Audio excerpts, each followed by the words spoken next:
All right. Let's just double check. I think everything is up to date and working.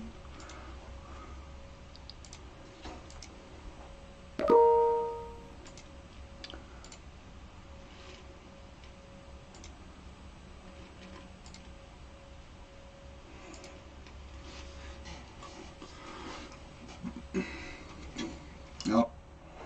All right. Well, so I have put out the assignment. It's out there. There's also some assignment guidelines. So go through those guidelines. It gives you a little bit of an insight on how I'm going to be grading this. I do ask you to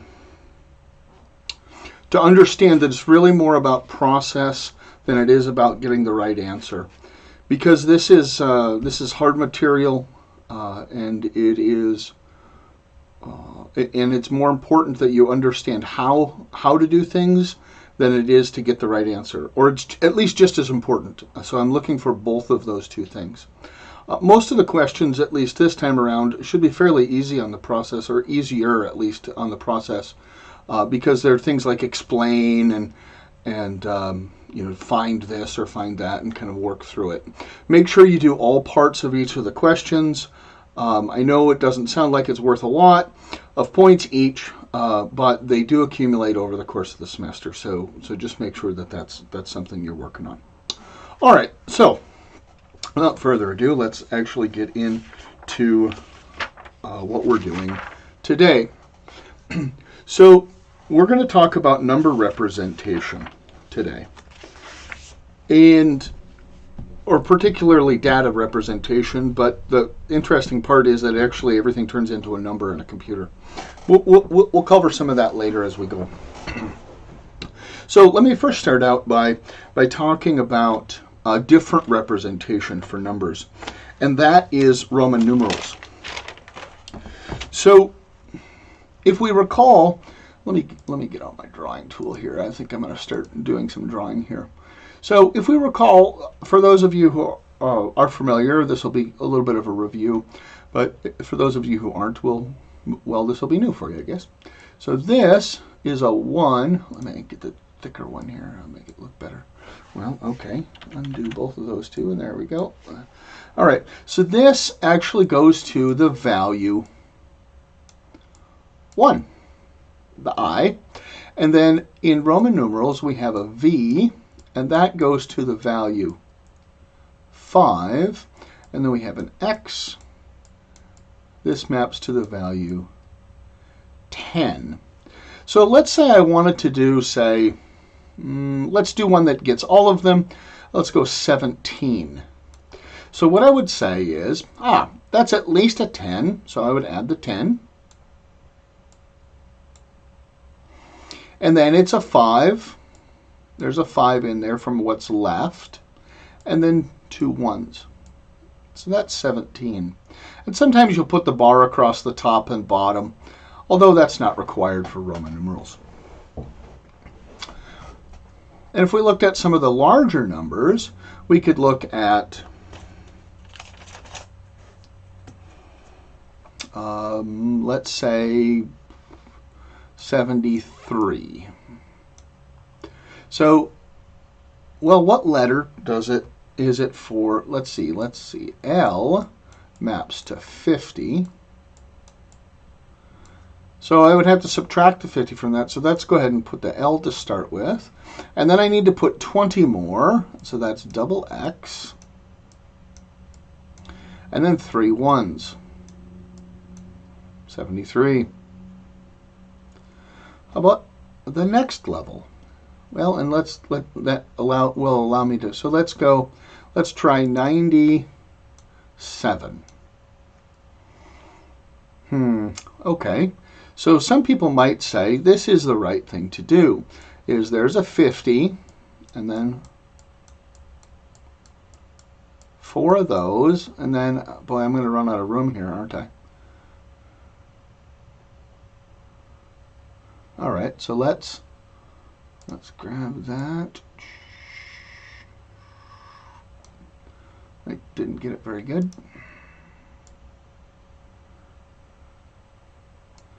There we go. I'm going to pull it down over here so I can move it over and give myself a little bit more space. Okay, so that gives me our 90, and then 7 would be this. Except that's not correct.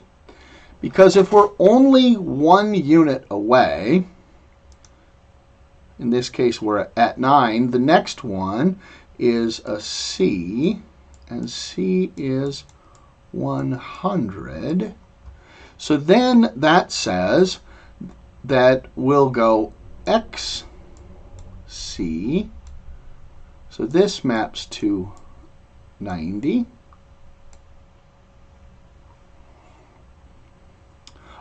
Actually, that brings us back to my favorite Roman numeral, which is maybe this one, just because it's maybe not my favorite, but it's interesting.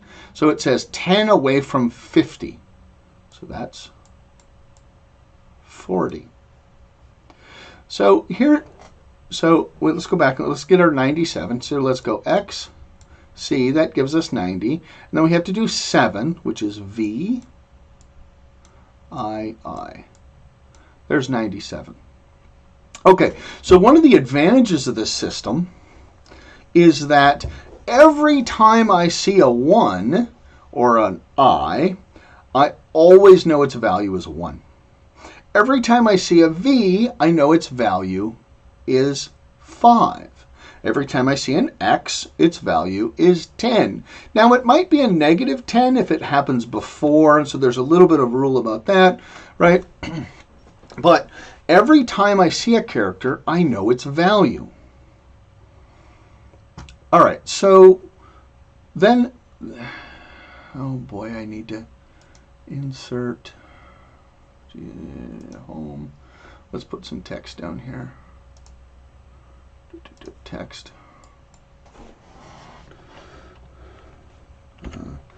I don't need it to have anything in it. I just need it so I can stretch out my page. Right? Or was there a way to...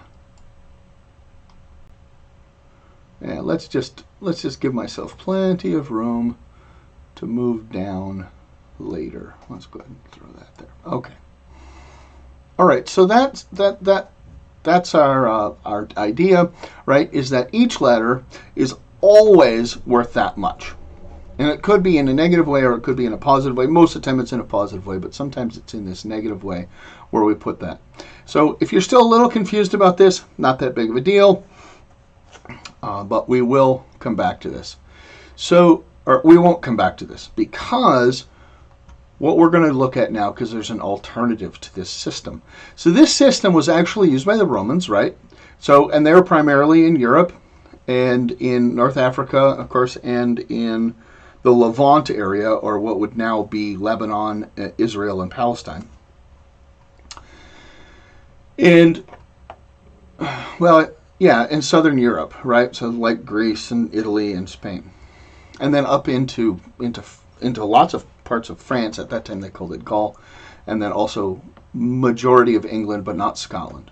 Okay, so, or Ireland. All right, so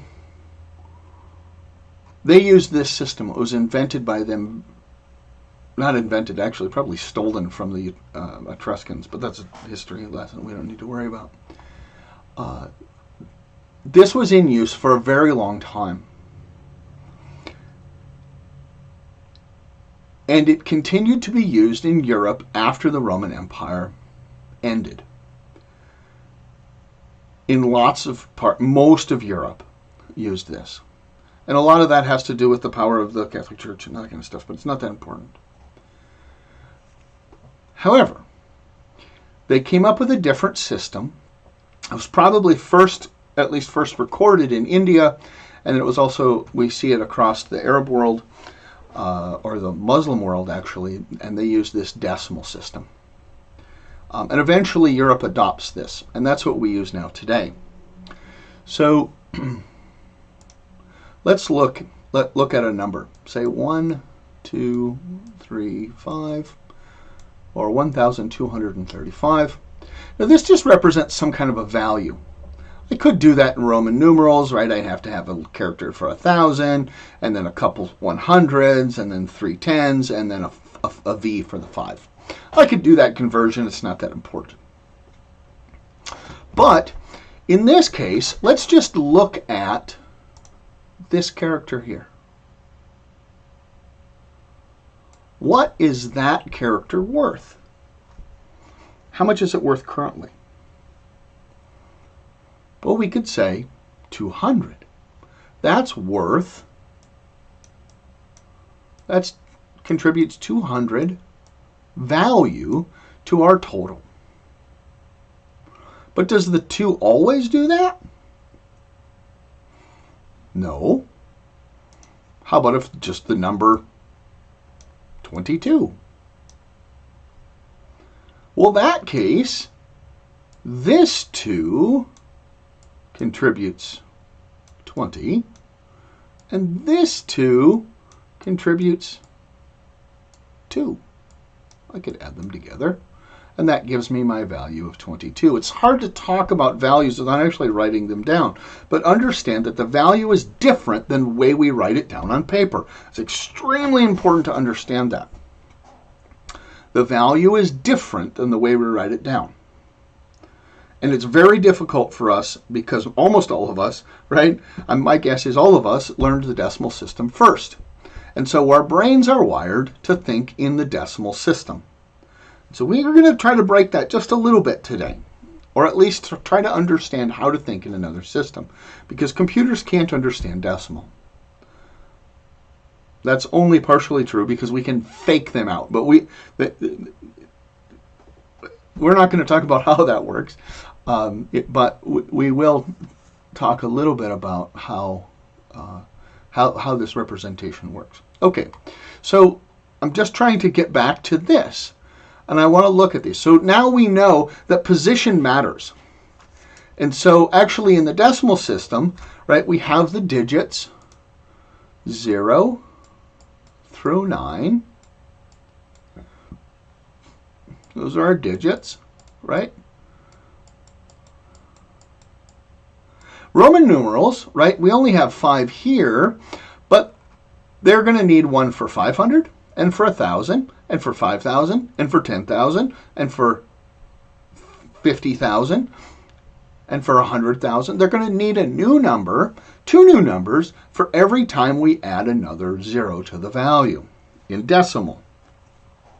In decimal, we only need those 10 digits, 0 through 9. And it actually, at that point, also introduces the idea of 0.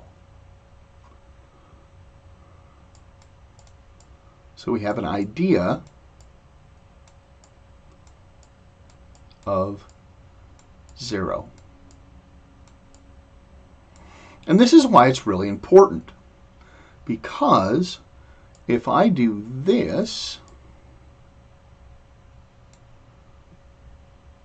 that 0 means nothing to see here, but it affects the value of the 2. Because it essentially makes it times 10. So, all right, so let's go back to our number 1, 2, 3, 5. I want to break this down a little bit. So this 5 is really 5 times 1. And then we go 3 times 10. And then 2 times 100. And 1 times 1,000. Okay, I'm going to write this a little bit differently because it's really hard to formulaically identify. There's a relationship between each of these. Because that is 10 to the third.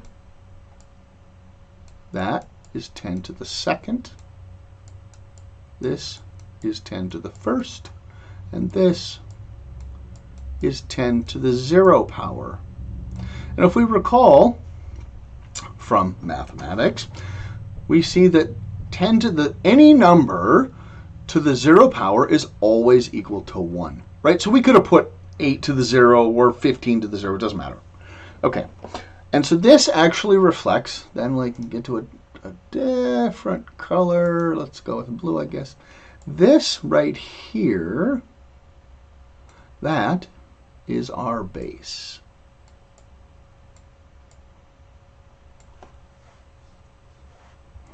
So if I wanted to take this value, 1235, which represents 1,235, I wanted to represent that in base 8, right? I could do that. I could make that change. Computers don't understand base 8, although they kind of do, because they understand only one thing, and that is base 2. Because it turns out in the electronics that a computer can only recognize low voltage and high voltage, and that's all. So which brings us back to that computers are terribly, terribly dumb. We're going to see that as we go back and we continue going along, but I will I'll go back to this eventually again. I'll keep coming back to this. Computers are not very smart. We are way smarter than a computer is. But it fakes us out, and it effectively is smart because it can do things way faster than we can. And to perfect precision. Where we will make mistakes, the computer will not. That's usually true. There is some exceptions to that. They're very, very strange. But it is possible. Okay. So we see this. Well, let's grab my hand and grab this. No, I can't grab that. Why can't I? There we go. Grab this. Give myself some more room here. I need to probably just make this like 100 pages deep. And then I can bring it up at the end. Okay. So let's kind of draw a line here, and kind of end that idea. Okay, so at least ending that idea. So let's try to convert this 1, 2, 3, 5 into base 2 so that a computer can understand it. Maybe I'm making a little bit of a jump here. Is there a connection I need to... what is this data representation called? Okay, so this is just the decimal system. This is, so far we've only looked at the decimal system. That's what it's called, Bashir. So, but we're going to look at binary. So binary. B-I. Boy, my dot was a little more of a slash there. Binary. And my A is pretty crummy. That's all right, though. It's a little bit too big. Let's get a little smaller here. All right, that's an A, I swear. Looks like a funny looking A, but whatever, it works. Okay. So we're going to try switching this into decimal. Or into binary. From decimal to binary. So a lot of times we'll do this. DEC, or DEC, that's decimal, to binary, BIN. Okay, so let's look at that number. We start, I'm going to leave it there at 120. So 1, 2, 3, 5. Okay, so let's divide this by 2. Now, I'm doing it upside down because it'll be easier to read at the end. So 2 goes, let's divide this by 2. Most people can do this pretty easily in their head. And we're gonna do it in our heads mostly. But 2 goes into that, that's 6, and then goes into there once with the remainder 1, and then 2 goes into 15, that's 7 times remainder 1. Then we're gonna do it again. and we get 3, 0, 8, the remainder 1. We'll do it again.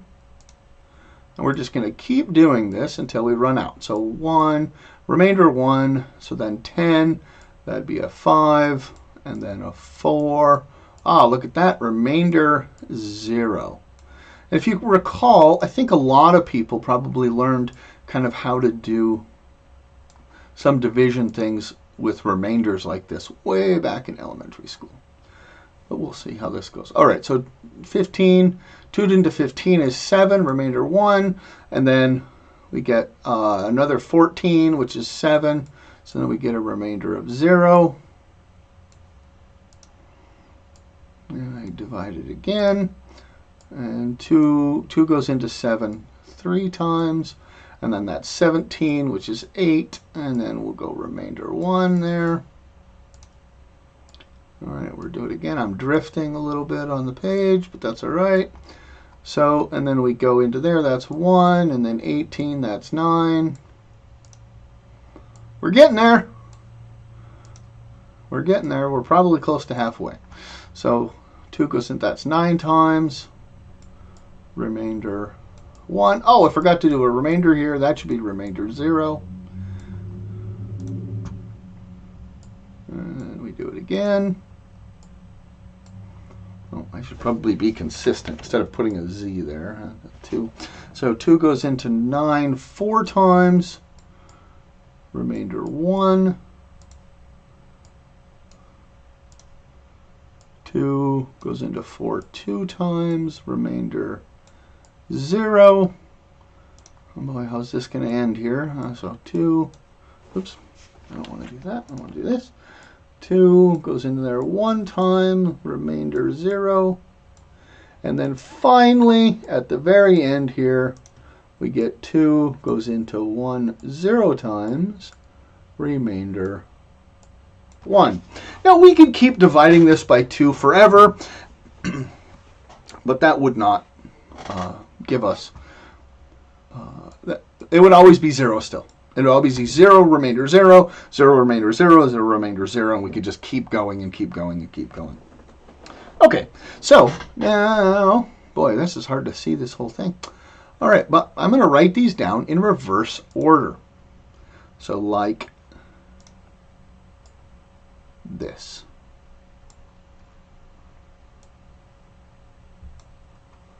All right, let's see if I can get them all on the screen. So I start with a 1. And then I get 2 zeros, and then 2 1s, and then a 0, and then a 1, and then 2 zeros, and then 2 1s. There is my binary number. Ta-da! All right, well, is that what we want?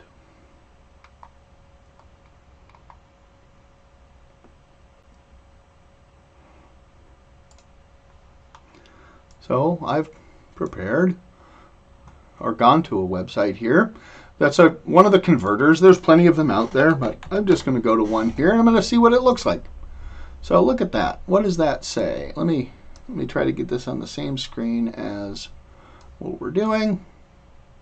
And that is 1 0 0 1 1 0 1 0 0 1 1. Hey, it looks like we did something right. Binary sign 2's complement. Okay, well, we'll come back and we can talk about that. Hex number. What does that mean? What does that mean?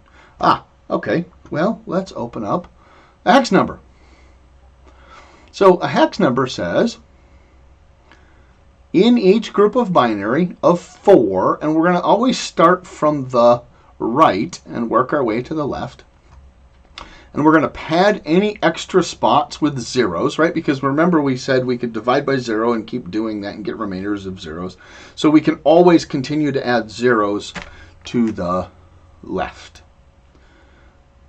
So if we just had a single 0, we could add 2 more, and that would give us our 4. We won't have an example of that here because I think we have 12 digits. All right, so we look at this. Let's just try to get that in There we go. That gives us a good spot here. All right, so we look at this, and we see 1, 0, 0, 1. That is a... Oh, no, we start from this side. So that's a 3. Right? We split it up like that and like this. Oh, we are going to have 1. Perfect. So we just add an extra 1 here. So that'll help us out. Okay. So then we look at this grouping. That's 1, 0, 0, 1. And that's a 13 or a D. And then this one is a 4. And you can actually work out each of these yourselves. That's a 4. So you can actually figure out, in fact, that wouldn't be a terrible exercise. You got to take every number from 0 to 15 and do that in binary. And those are all the different computations that we can do, or combinations that we can do in binary. And notice there's actually something else. There's actually a little bit of a routine here. And if we were doing this in class, I might actually do these out and work them out and kind of show you this pattern. But notice here there are 8 zeros in this first place. There are 8 zeros, and then there are 8 ones. And that, what place is that? That's 2 to the third, which is 2 to the third is 8. Coincidence? Maybe. We'll see. Okay, so then the next one, there's 4 zeros, and then 4 ones, and then 4 zeros, and then 4 ones. Okay, and that represents 2 to the second power. That's 4. 2 to the second power is 4. Wait a second. I'm starting to see a pattern. The next one has 2 zeros, 2 ones, 2 zeros, 2 ones, 2 zeros, 2 ones, 2 zeros, 2 ones. That represents 2 to the first. 2 to the first is 2. I'm definitely seeing a pattern now, right? And this one, this is 2 to the 0th power, which actually is part of the reason why we can talk about it this way. Remember, back in decimal, it's the same thing. Except for here, we're using a different number in the base. And that's a 2 instead of a 10. Okay. Oh, we don't need to look at that anymore, I don't think. Okay.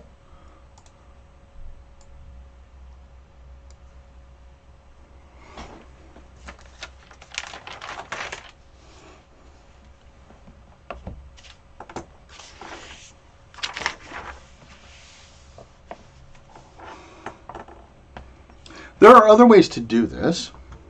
There's a subtraction way to do this, although in a number this big it's kind of difficult. Well, maybe not. You know what? There is another way. There's a subtraction way, and if you find this one difficult and you don't like this way to do it, you can go out and learn the subtraction way. And I'm not going to show you, and the reason is I'm not going to show you is not because I don't want to show you. I'm perfectly happy to do that, but I don't want to confuse you between the two. So there are subtraction methods, and the subtraction methods work really, really well as well. And in fact, sometimes they're quicker and in fact easier. But it does require you to memorize those first 16. So you kind of need to memorize this chart. Actually, I'm sorry. You need to memorize the powers of 2, all the powers of 2. 2, 4, 8, 16, 32, 64, 128, 256, 512, and 1024. Okay. Nothing important. It's a good idea to do it, to memorize those, and that will help you and makes it go that much easier. Okay. So this is good for whole numbers. You guys want me to practice another one? I think I'm going to practice another one. So,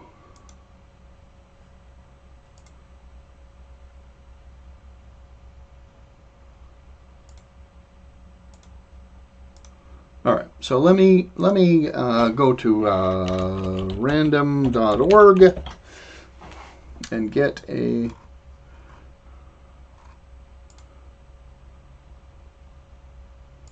Random number, generate one random number between 1 and, how about 10,000? Oof, we got a big one. 9042. Okay, I'm going to shortcut this a little bit. I'm not going to put the red in there, and I'm not going to put those 2's in there because this is going to take a long time. All right, so this is 4, 5, 2, 1, and I'm just going to put a dash instead of a remainder, not because I can't put the remainder because it's just faster. So that's remainder 0. So then I get a 2, 2, 6, 0. That's remainder 1. Then I get a 1, 1, 3, 0. Remainder 0. And then I get a, 5, 6, 5. Remainder 0. And then a 2, 8, 7. Remainder 1.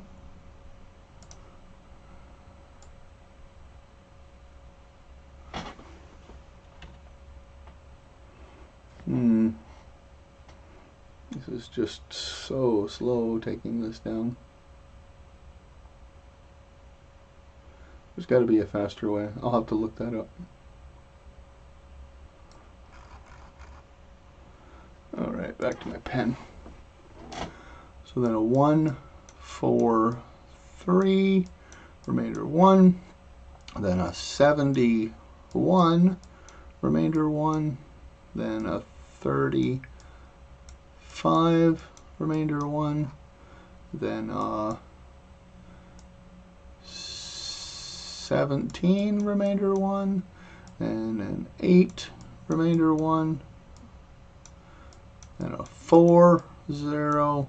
A 2, 0, and a 1, 0, and then the final one is a 0, 1. So we get a 1, 0, 1, 0, and 1, 2, 3, 4, 5, 6 ones in a row. 2, 3, 4, 5, 6 ones. 2 zeros, a 1, and a 0. All right, so let's break this up.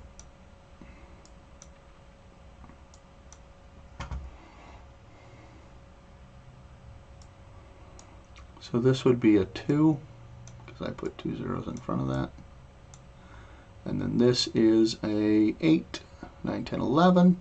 11 is B. Oh, I should make that a proper 2. And then this is F. That one's easy. And then this last one is a 2 as well. So 2BF2. So that's our hexadecimal conversion.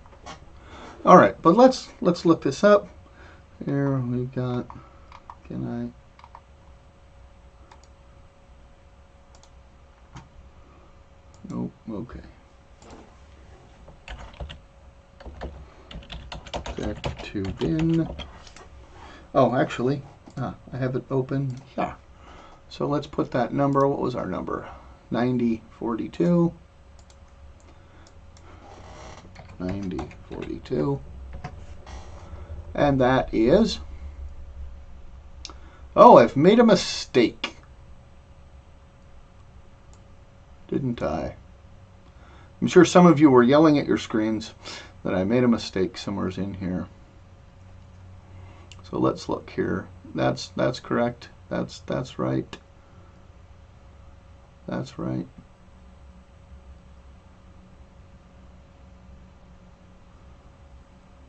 Where did I make the mistake? So the first 5 are correct, and the 6th one is wrong. Okay. 1, 2, 3, 4, 5. The sixth one is wrong. So I must have done something wrong here. So that's 16. And then, oh, I carried one here when I should not have. All right. Okay. So that is just a 2. Well, that changes some things around, doesn't it? So let's go ahead and grab my bigger eraser here.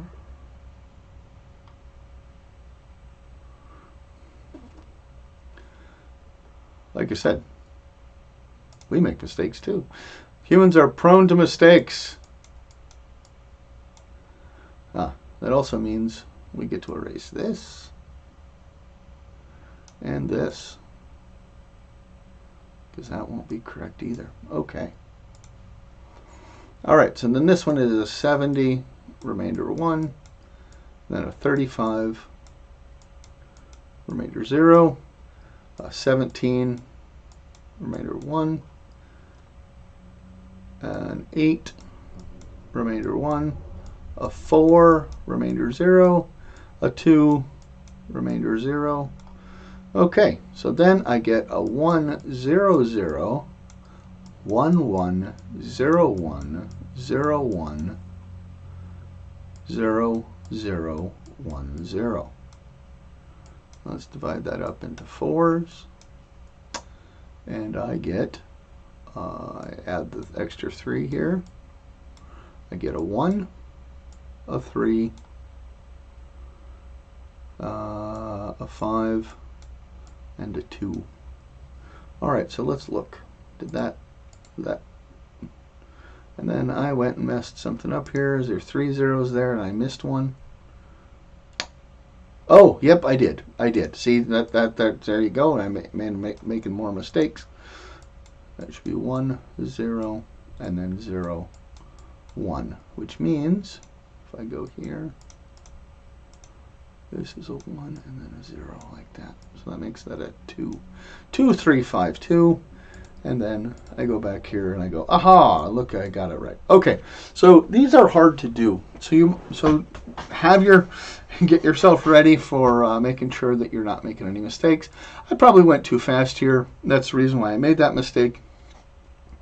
So take it slow and make sure you're getting it there. Okay, so that, and then also that gives us an idea of how to do decimals as well. Or not decimals, is how to do hexadecimal, how to switch into hexadecimal. Okay. Here's the cool part is, there's actually a decimal there. Now what happens over here? How about if we have a fraction or a decimal? Can we do that too? Well, indeed, we can.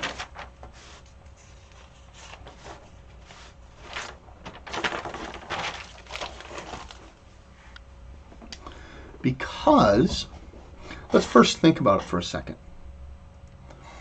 We have a decimal here. Let's just go 1, 2, 3, 4.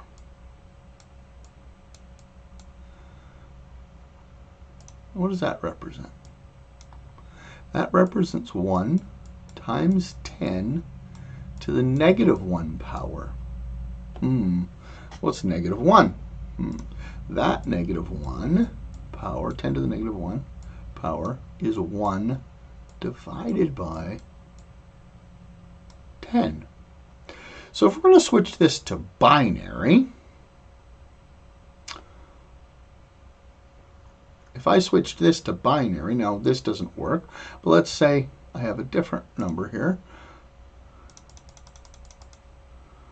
Let's go 0.10101. That's the same as saying 1 times 2 to the negative 1 plus, we're just going to look at this one. So that's negative 2, negative 3. So that's 1 times 2 to the negative 3 plus, and then we'll look at that one. That's the fifth one. So then 1 times 2 to the negative 5. Boy, that looks ugly. That's okay. My 2's are, leave something to be desired. This is 1/2. I should do it like that. Plus, that's 1/8.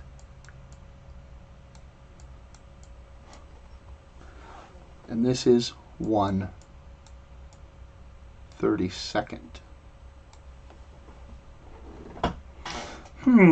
Boy, we could do the math on this and figure this out.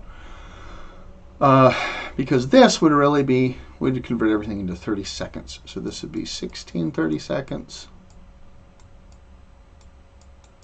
plus 4 30 seconds plus 1 30 second equals 21 30 seconds. You didn't know you were going to do fractions today, did you? Well, yes, indeed, we are doing fractions. So it's 21 over 32. And that's what this number is. And so this actually gives us a little bit of insight into why banks don't use, financial institutions do not use this kind of representation for decimal systems. And in fact, if you've ever heard the discussion about floating point, we're going to talk about floating point later, but why floating point numbers are inaccurate. For those of you who've used Java or C or C++, that's very obvious, or at least hopefully you've kind of understood that. But for those in Python, Python decides the data type for you, so you probably don't have a great understanding of what that means yet. But floating point numbers are not perfectly accurate when they get to fractions. The decimal places are not perfectly accurate because it can only represent it in base 2. And maybe we'll talk about that a little bit more when we get to the floating points. Okay. But how do I turn a decimal number into a fraction? Do I just take it like, oh, let's just find a decimal, let's pick one here. I've got this one, so let's convert this to binary. So what I can do is, I just divide it by 2, right? Just like I did before. Well, no, because you're on the opposite side of the decimal place. This time we're going to multiply by 2. So we're going to multiply by 2. And again, dividing by 2 is fairly easy. Multiplying by 2, even easier. So this is 0, carry the 1, 4 to a 5, and then a 2, and then a 16. And we leave the decimal place in the same spot. Now we're going to leave the 1 behind, and we're going to do it again. And this time we can also cross this 0 off. We don't need to do that. We don't need to hang on to that 0 anymore. So then we get a 10, then another 5, and then a 12.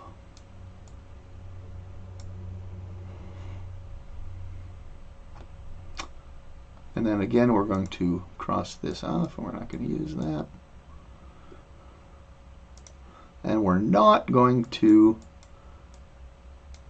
do the ones place, so we're just going to do this. That's 10, so then that's a 5. Leave the decimal place in the same spot, but then we're going to put the 0 there just as a placeholder. And then we're going to cross this off. And then we're going to multiply by 2 again, and we've run out of real estate, but that's okay. We're going to be okay here. And we get 1.0. Then we're going to cross this off, and we're done. Okay, so this one then maps to 0.1101.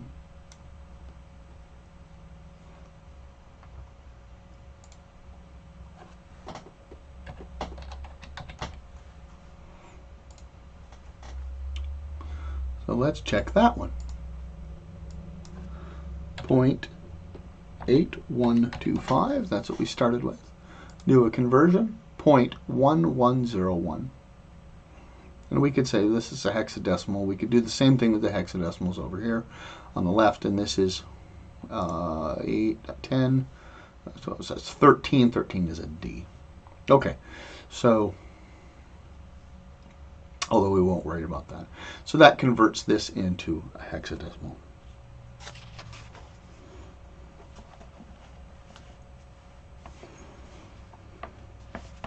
Again, we could do this by subtraction if we knew our 1/2, 1/4, 1/8, 1/16, 1/32.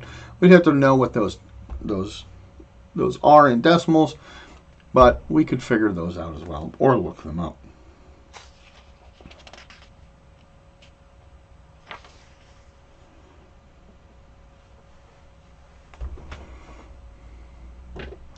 So I think we need to probably do a little bit more work on this. I'd like to do at least one more example. Now, normally I would ask you for your favorite. Let's see if I can get one right this time. Let's do another one here. I'm just going to do one where I'm going to do a decimal again. Not a decimal. I'm not going to do a decimal. This just gives you an idea of how that decimal works. We can multiply by 2, and that gives us our number. But let's do another example. Let's kind of come back around. So let's go to random.org again and get me a random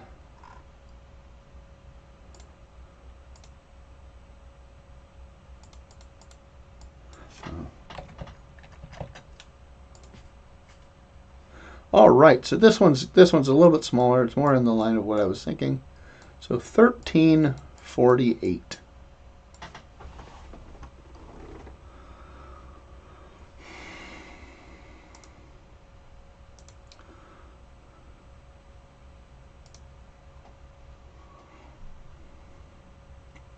Okay, so again, I'll divide this by 2, and I'll get 6. That's 14. That's 7, and then a 4, remainder 1, and then a 3, a 3, a 7, remainder 0. Oh, that should not be a remainder 1. That should be a remainder 0. Got my own mistake. All right, so then a 1, a 6, an 8, remainder 1,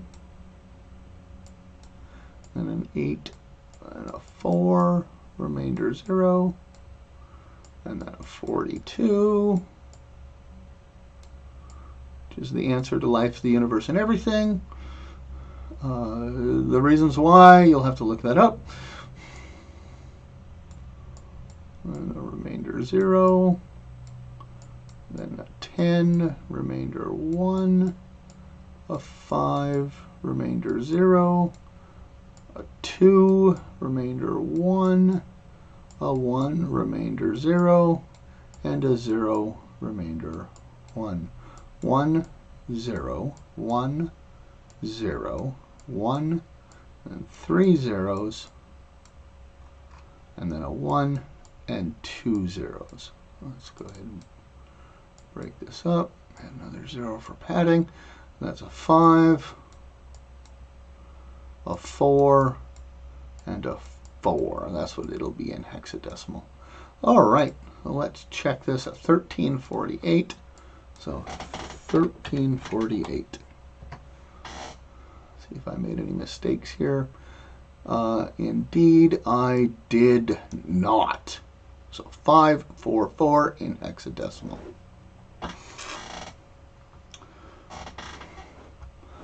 All right, that I think I'm gonna.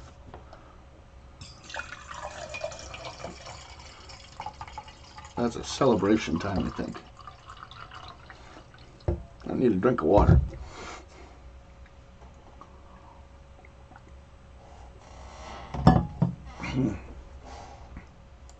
Okay.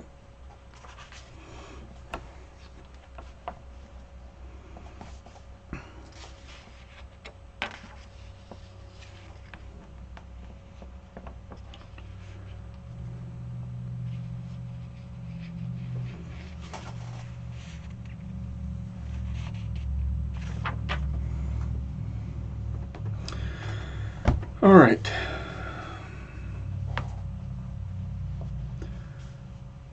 This gives us all of our positive numbers. So far we can do any, now we can do any positive number as high as we want to go, right? Because we can just keep adding adding more digits that just get longer and longer and more difficult to do.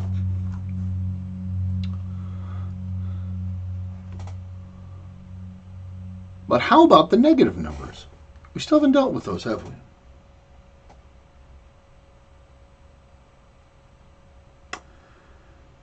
Well, oh boy.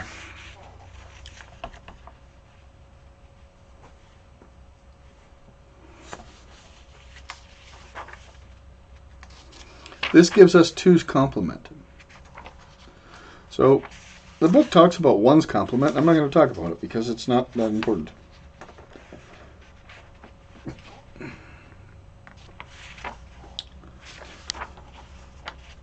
We really want 2's complement.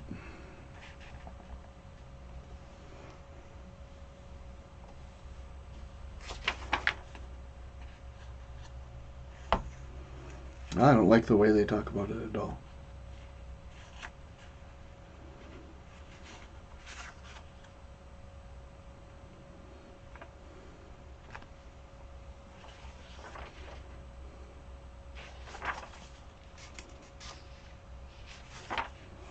Okay, let's do 2's complement.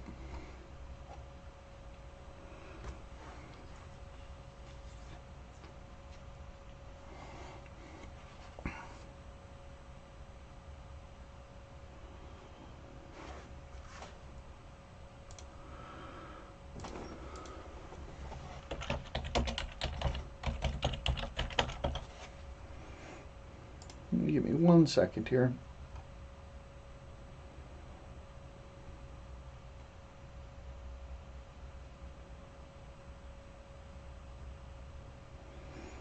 Okay.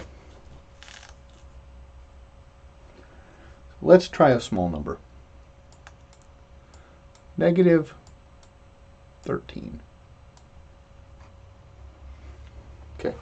First off, first thing I'm going to do is I'm going to save that negative part.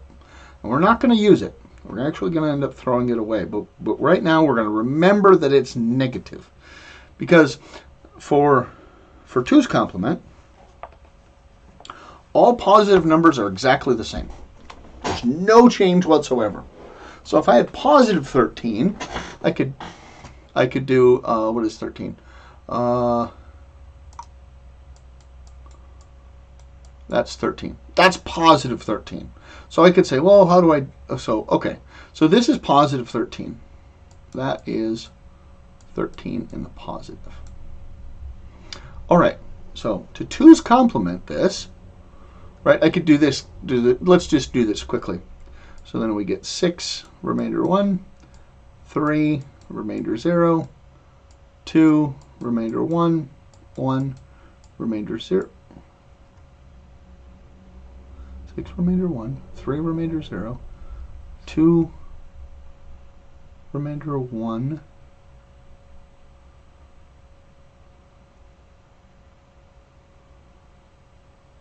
1, and then 0, 1.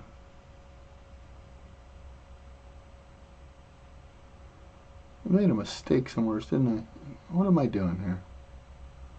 3, remainder 0, 2. Oh, that's right. There's my mistake. Jeez, I can't do math today. Jeez, can't do math at all. 1, remainder 1, 0, remainder 1. So then we get our 1, 1, 0, 1. Okay, so we take this is 13, so we figure out the magnitude, and then we add 1 to it. But because this is base 2, we can't have the digit 2. We don't have the example to digit 2, so we're going to do the exact same thing we would do.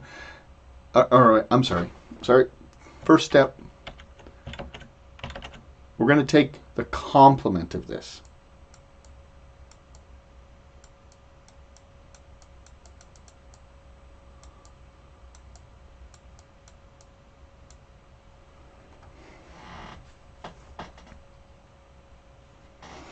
So the complement of this is by flipping all of the bits. So we get, so let's go out to 8 here. So let's just to keep us safe. So we're going to flip all of the bits. Just switch it. If it's a 1, it goes to a 0. If it's 0, it goes to a 1. So we go 1, 1, 1, 1, 0, 0, 1, 0. So all I did was complement or flip each bit. Now, a bit is either a 1 or a 0, and it's in each place. Now I add a 1 to it. So this is easy. This one's easy to do.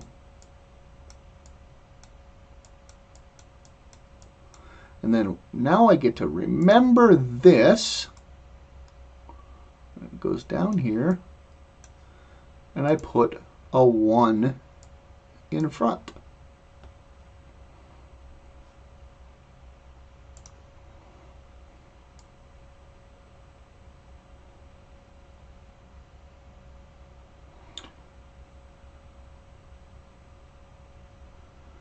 And in 2's complement, instead of having an infinite number of zeros over here, we have an infinite number of 1s over here. Okay, so let's check this. Let's see if it'll do it. -13. Yep, infinite number of zeros, 0, 0, 1, 1. And it's binary signed 2's complement. And we could change that into this hexadecimal number here. That's fine, but that's not that important. Okay.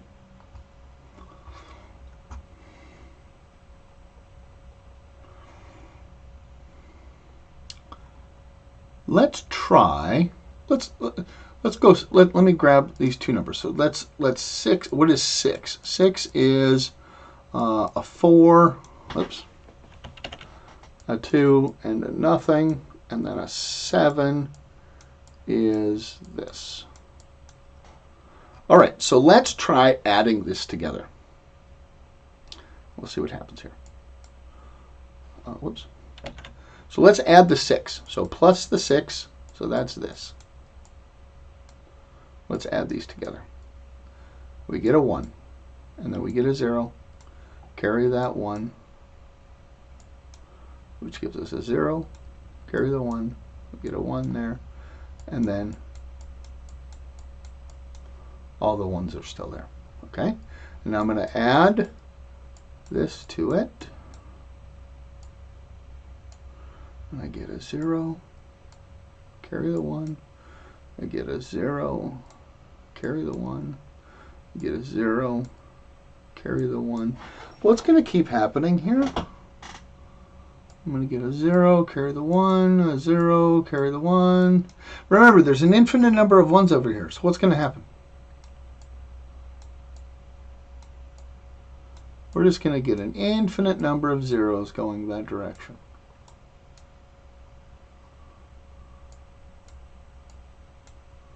Wait a second. I took -13 in 2's complement, which is this, and I added 6 to it, and I added 7 to it. And both of those, right, had this infinite number of zeros to the left. This is the reason why we use 2's complement. Because let's subtract. What do we want to try to subtract? Let's subtract, let's go 12. So 12 is 1, 1, 0, 0. So let's subtract 1, 1, 0, 0. So this gives us a 0. This gives us a 0.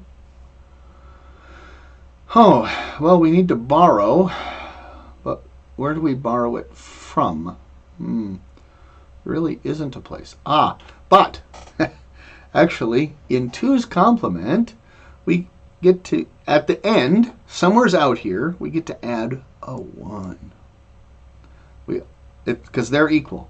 So in 2's complement, a 1 followed by however many zeros is equal to, well, yes, because that first digit is a sign bit. So it's the first, so we should kind of, let me back this up and actually erase these two here, because really there could be a 0 here or a 1 here. Either way, we get to pick. And then this doesn't keep going because we only have 8 bits. If we need to push this out 4 more digits because we need one of these, then we can do that.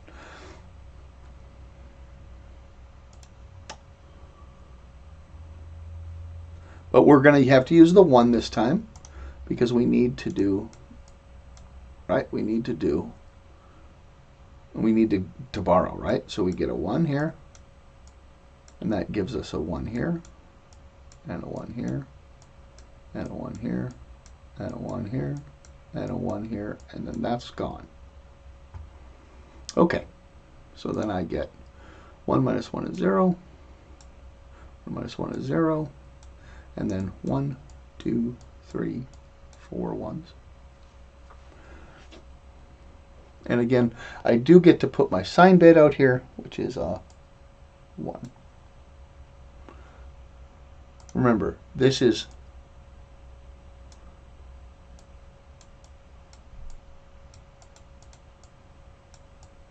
the sign bit. So it's not part of the number necessarily. All right, so let's look at this. So I took 0 and subtracted 12 from it. All right, let's go to our calculator. What's negative 12 in 2's complement?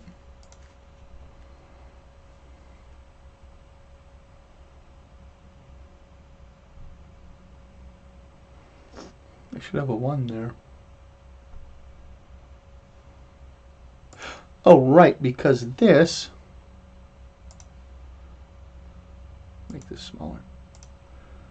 That's not really a 2. That's really a 2. There. Which means that should be a 1. Okay, let me go back and explain that. So just like if you were doing decimal, when you borrow, you get a 10 here. But in this case, we can't do a 10. We can do a 2. We always know that there's going to be a 1 there, so that'll always come out to be like that. That kind of kicks us off.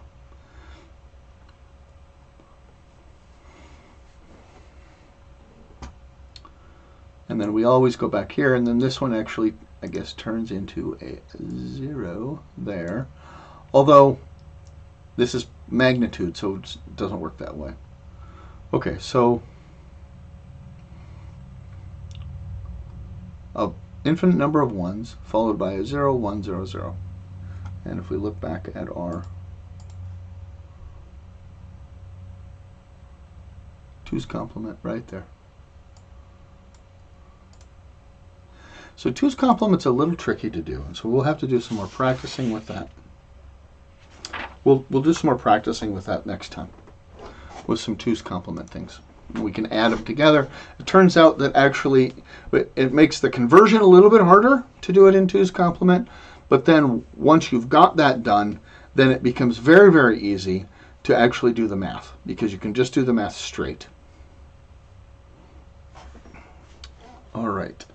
So what I want to do now, I'm going to switch over here and I'm going to bring up, I don't think we need that anymore. Okay, can I zoom this better? No. All right. So this is the assignment that you guys are going to be doing on this week.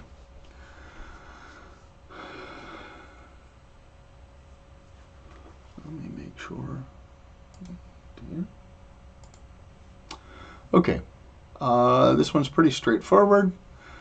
Actually, before I do this, let me open up this. Okay. I'm going to talk about the guidelines here, and we're just going to go over these and go over them real simply. All right, I'll only accept submissions in a PDF format. Right, so you should be able to take a photo or scan it and it comes in whatever format that is, please change that into a PDF. I will not take anything else. It's the only thing I will be using, and it won't be turned in. It won't be considered turned in.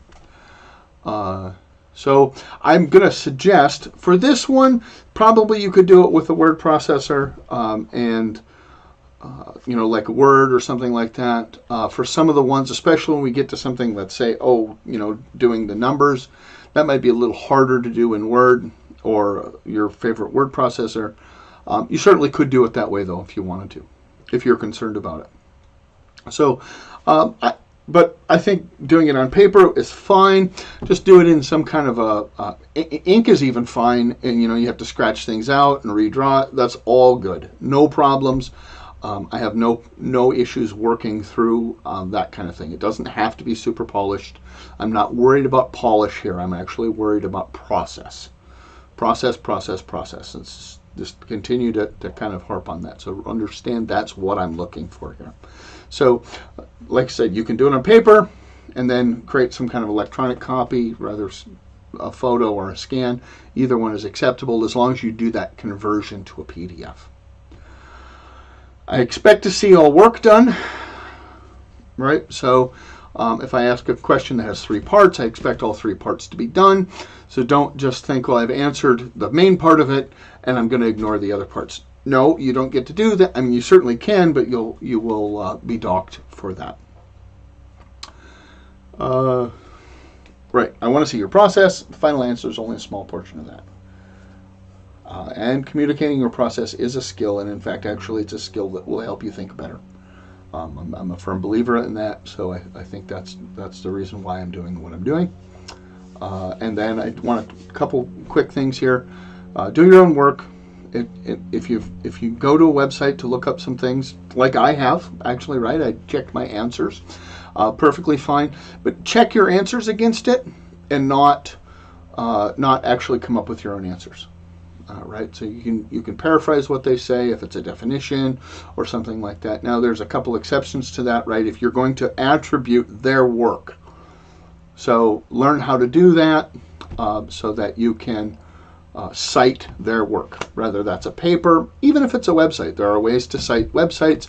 You certainly are welcome to do that, but please make sure that you, and you can use whichever style that you'd like,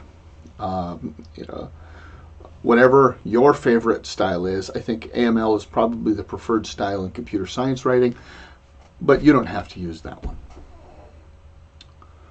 All right. So those are my guidelines. I might add to them or modify them as the semester goes along. But for the most part, this is right. If I can't read it, it doesn't count as turned in. And I hate to be harsh about this, but this is about, try to be professional about things, right? So I can't tell the difference between somebody who was just sloppy in what they did or somebody who's trying to get an extension. I don't play that game. So don't try to play it. Okay. I don't think any of you are going to do that. But it just makes it easier if we set up those ground rules to begin with. Okay. I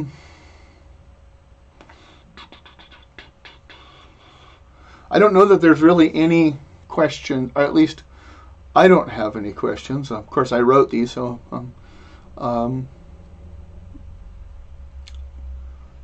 so I don't know that there's any. How do you grade the assignments? Okay. What are the requirements? Okay. So let me talk. That's a great question.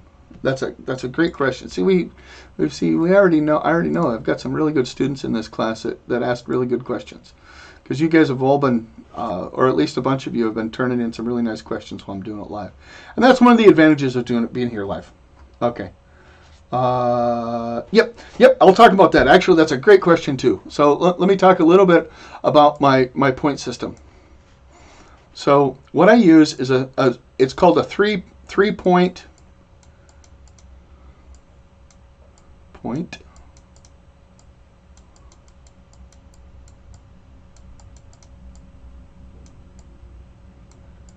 triage system.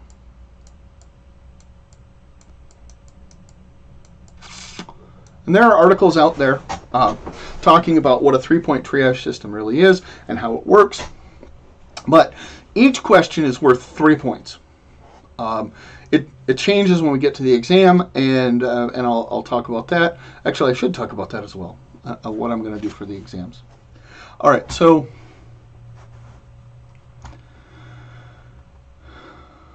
a 3, that means that you've got all parts.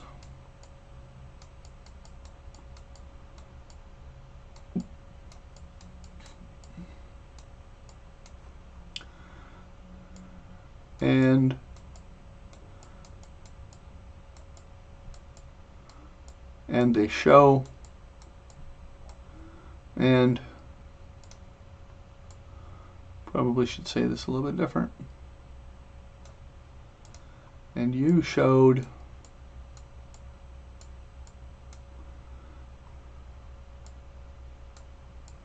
that's not how you spell that, is it? No, it isn't.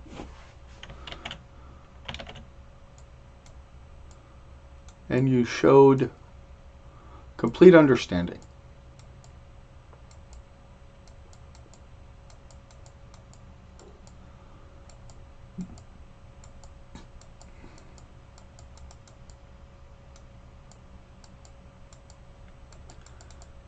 Boy, it's getting tough on the edge there. A 2, that means you missed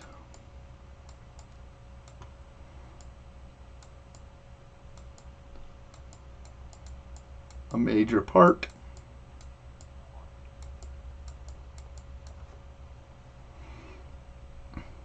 But otherwise showed good understanding.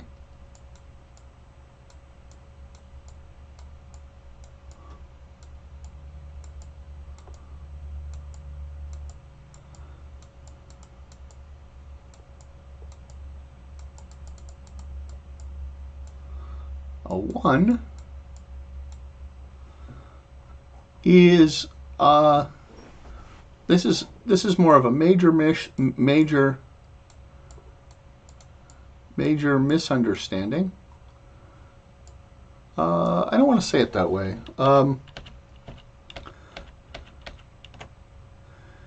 This is an honest effort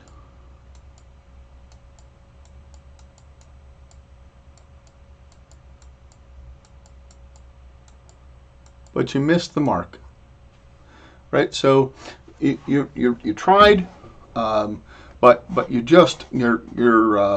not anywhere close. Not anywhere close. But it is an honest effort, and I want to stress that. So it's an honest effort, right? So if you did let's just say an example because I've got it here, right? So right, you tried to do take a number and convert it into decimal.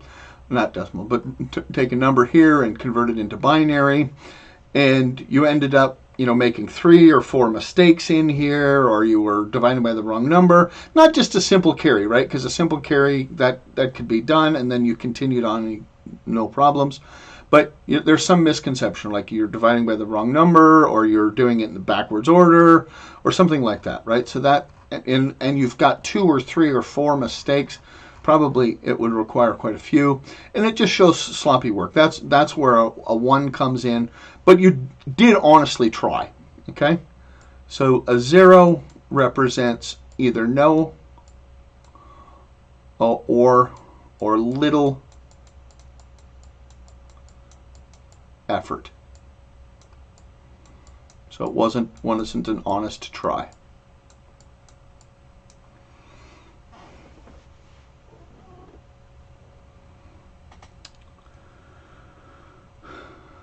Okay, so that's my 3-point triage system. So every question is going to be worth 3 points.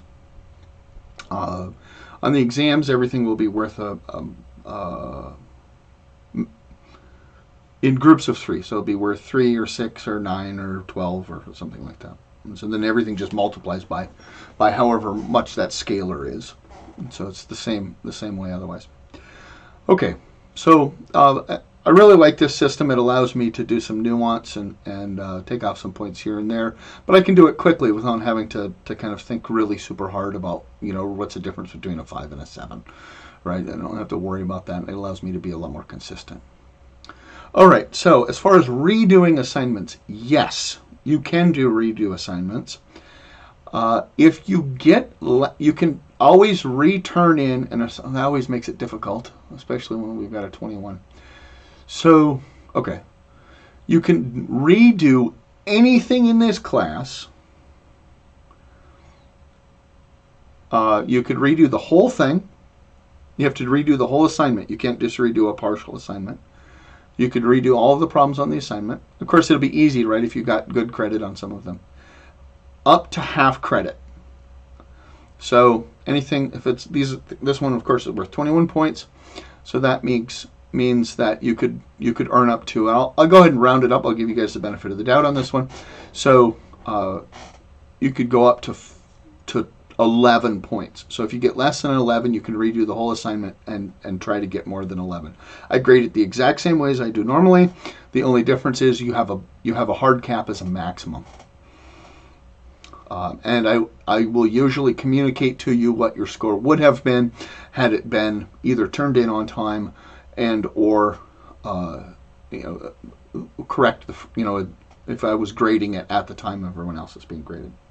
So this allows you to make up late work as well as correct work that you've had a problem with. That doesn't include exams, though. Unfortunately, we can't. No. Actually, maybe. I'll have to consider that because of the way I'm going to do the exams for this course. But we'll talk about that later. Okay. Nope, I do not do decimals. Is everything you need to answer the questions covered in lectures? No, not always. In fact, a lot of times, yes, but not always. And let me show you here. This is a perfect example here.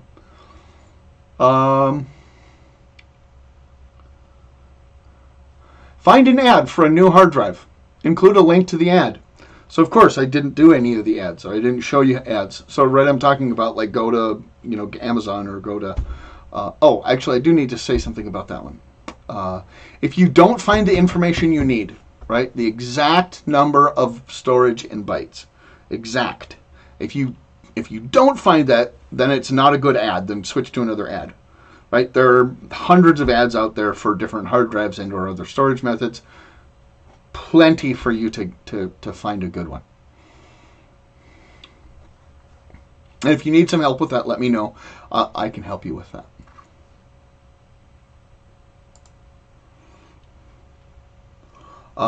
Also, it's possible, right? So it's possible, like, look up Palo Alto Research Center. I didn't really talk too much about it. And I talked about a few innovations there, but I think I just brushed over it. But go out and look that up. I think it's a really neat place. And then look up, like I said, in this case, I want you to find out, do some research on your own, what company brought each of these to market, and then just have a little bit of a discussion about it.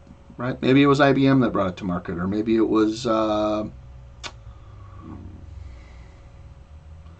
trying to remember the names of some of the companies. What company brought Ethernet to market? I'm not even sure. There you go. Oh, man, I gave you guys an answer already. So there I am, being nice to you guys. What's going on? All right, good. I think that's unless there's anything more. I think we're done for the day. Yeah, I don't do decimals. So I already answered that. Yep. So.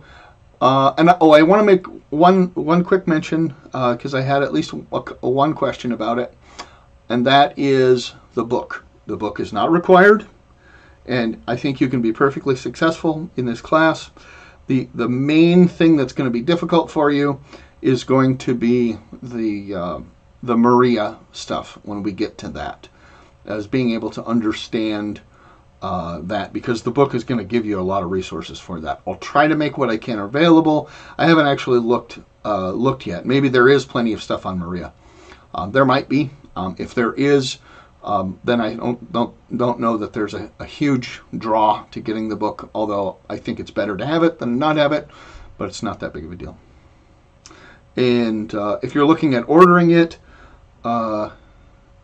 it's perfectly fine to get an old edition, because I'm not using any of the assignments out of it. So the material in this book hasn't changed over the years. Get a first edition, get a second edition, get a third edition. We're in the 5th edition. There's plenty of these used books out there. You don't need to spend a ton of money on it, hopefully. All right, that's it. That's all I've got for today. I'm going to end the lecture then. I will see you guys in a couple days on Wednesday. All right, bye-bye.